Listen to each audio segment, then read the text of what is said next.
رات اپنی چادر مکہ پر پھیلا چکی تھی، گلیاں خاموش ہو چکی تھی، ستارے آسمان پر چمک رہے تھے، مگر اس خاموشی کے پیچھے ایک خوفناک سازش چل رہی تھی۔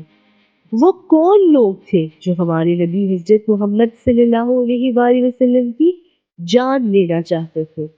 رسول اللہ صلی اللہ علیہ وآلہ وسلم کے بستر پر بہت سو رہا تھا، اور آپ نے ہجرت کیسے کی مکہ سے مدینہ، یہ سب کچھ جانیں گے اس ویڈیو میں۔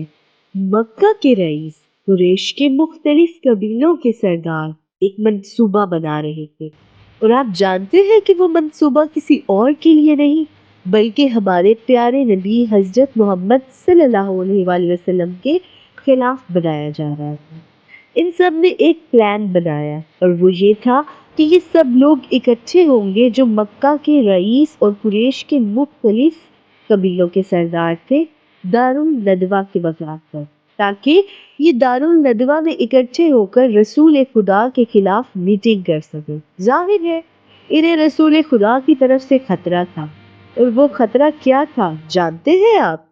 ان کے جھوٹے ایمانوں کو خطرہ تھا، ان کے آباء و اجداد کے دین کو خطرہ تھا، چونکہ اس وجہ سے انہوں نے منصوبہ بنایا آپ کو اپنے راستے سے ہٹانے کا۔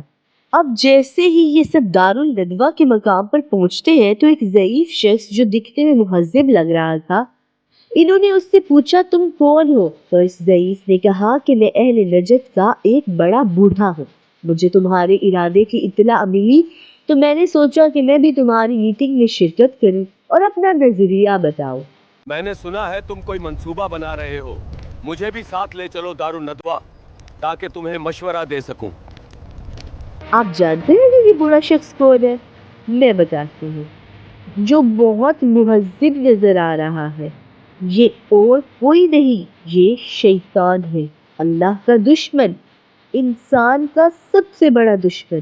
اب ظاہر ہے کتنی بڑی پلاننگ ہونے جا رہی تھی، اور شیطان اس سازش میں نہ ہوتا تو یہ کیسے ممکن تھا؟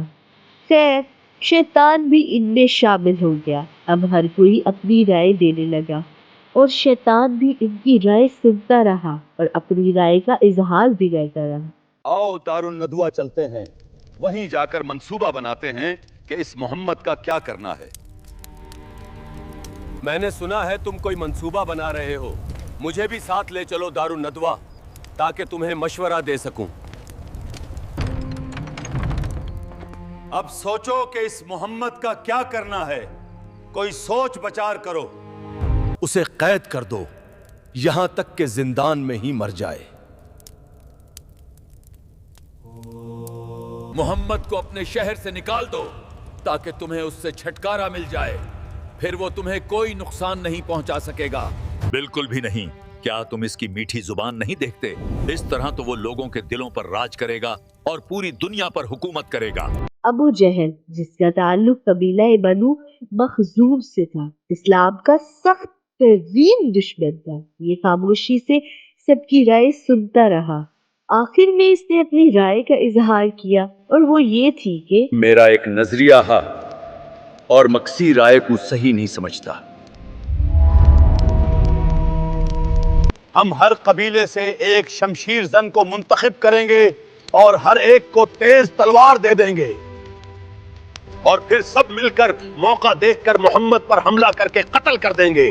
اس طرح اس کا خون تمام قبائل میں بٹ جائے گا۔ ابو جہل کی رائے سننے کے بعد شیطان جو انسانی وجود میں وہاں موجود تھا بہت خوش ہوا، اور خوشی سے کہنے لگا یہی رائے صحیح ہے جو اس جوان مرد نے پیش کی ہے۔ صحیح رائے یہی ہے جو اس جوان مرد نے پیش کی ہے، میرا بھی اس کے علاوہ کوئی اور نظریہ نہیں ہے۔ مزے کی بات تو یہ ہے کہ انہوں نے پلاننگ کر لی اور سوچنے لگے کہ ہم اس منصوبے میں کامیاب ہو جائیں گے، لیکن یہ نہیں جانتے تھے کہ ادھر یہ پلاننگ کر رہے ہیں اور دوسری طرف خدا بھی ان کے خلاف منصوبہ بنا رہا ہے۔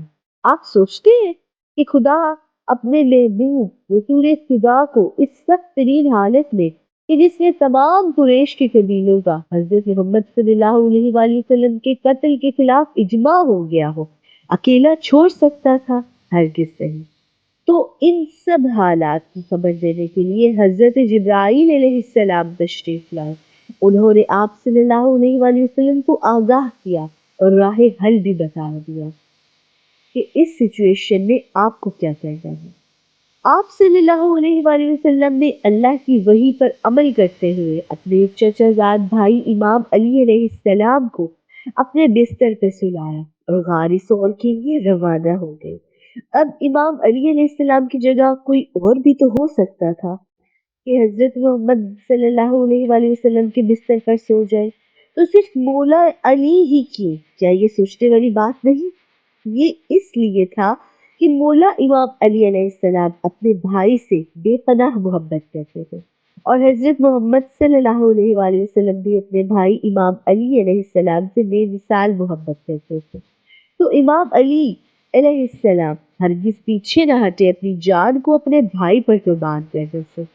اس سب منظر کو دیکھ کر خدا بھی فرشتوں کے سامنے اس بے مثال بھائی چارے کی مثال دے رہا ہے، اور فرشتوں کے سامنے اللہ رب العزت فخر و مباحات کر رہا ہے کہ کوئی ہے ایسا کہ جن میں اتنی محبت ہو، کہ جن کی محبت بے مثال ہو اور لا زوال ہو۔ بسم اللہ الرحمن الرحیم۔ کچھ لوگ اپنی جان خدا کی خوشنودی کے لیے بیچ ڈالتے ہیں، اور خدا اپنے بندوں پر مہربان ہے۔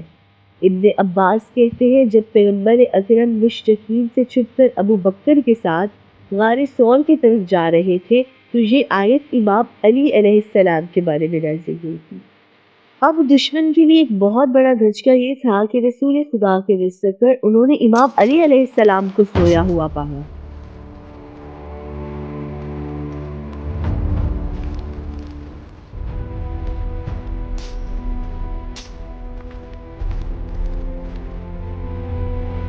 تو اس طرح ان کی سازش پر پانی پھر گیا۔ امام علی علیہ السلام کو دیکھ کر وہ کانپنے لگے ڈر سے اور پکارے، محمد کہاں ہے؟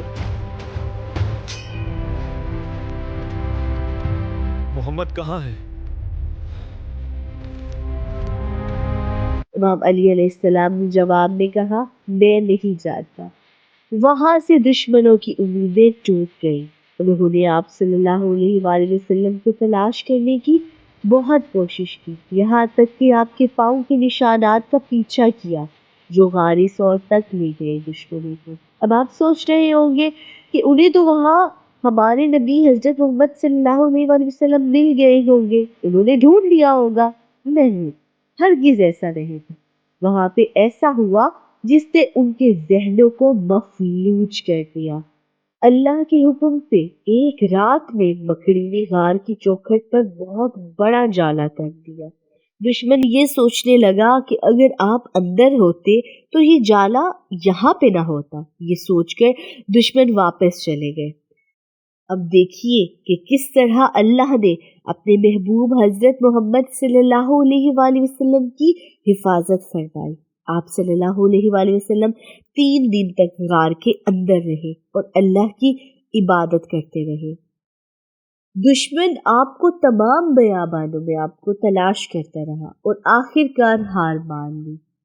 جب خطرہ ٹل گیا تو آپ اپنے اصحابہ کے ساتھ مکہ سے ہجرت کر کے مدینہ کی طرف چلے گئے۔ یہ تھا قصہ ہجرت پیغمبر حضرت محمد صلی اللہ علیہ وآلہ وسلم کا۔ آج کے زمانے میں ہمارے لیے اس قصے میں یہ سبق ملتا ہے کہ ہمیں اللہ کبھی بھی اکیلا نہیں چھوڑتا، وہ ہمارے ساتھ ہوتا ہے۔ اللہ قرآن مجید میں ارشاد فرماتا ہے کہ میں تمہاری شہرگ سے بھی زیادہ تم سے قریب ہوں۔ آپ جانتے ہیں اللہ آپ سے کتنی محبت کرتا ہے؟ اللہ آپ سے 70 ماؤں سے بھی زیادہ محبت کرتا ہے۔ یہ تو صرف ایک مثال ہے کہ ایک ماں، اب سوچئے ایک ماں اپنی اولاد سے بے لوث محبت کرتی ہے، تو سوچئے کہ خدا اپنے بندے سے یعنی کہ آپ سے کتنی محبت کرتا ہوگا۔ عزیزان مسلم، اسی خدا کو اپنا دوست بنائیے۔ نماز اس لیے ادا نہ کریں کہ یہ واجب ہے، بلکہ اس لیے نماز کو ادا کریں کہ اللہ سے ملاقات کرتے ہیں، اسی کو اپنی پریشانیاں بتانی ہیں، اسی کو اپنے دل کا حال بتانا ہے، کہ ہمارے دل سے کیا گزر رہے ہیں، اسی کو بتانا ہے کہ لوگوں کی باتیں ہمیں کتنی اذیت دیتی ہیں۔ وہی ہے جو ہمارے تمام مسائل سے سن کر ہمیں وہ سکون عطا کرتا ہے جو ہماری پوری دنیا سے کسی بھی رشتے سے حاصل نہیں ہوتا۔ بے شک وہ بڑا مہربان ہے۔ اور رہی بات شیطان کی، تو شیطان کل بھی انسان کا دشمن تھا، آج بھی انسان کا دشمن ہے اور ہمیشہ انسان کا دشمن رہے گا۔ وہ انسان کا سخت ترین دشمن ہے۔ وہ نہیں چاہتا کہ انسان اس دنیا کے امتحان سے کامیاب ہو کر اللہ کے سامنے سرخرو ہو جائے، تو ہماری ہمیشہ کامیابی کی راہ میں وہ کانٹے بچھاتا ہے۔ آج بھی وہ ہمارے درمیان میں موجود ہے، آج بھی وہ ہمارے اپنوں کی شکل کو اختیار کر کے ہمارے سامنے آتا ہے اور ہمیں ایسے مشورے دیتا ہے جو غلط ہوتے ہیں۔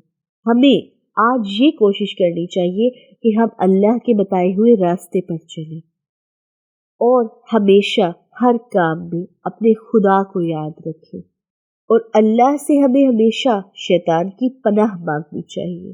جزاک اللہ خیر۔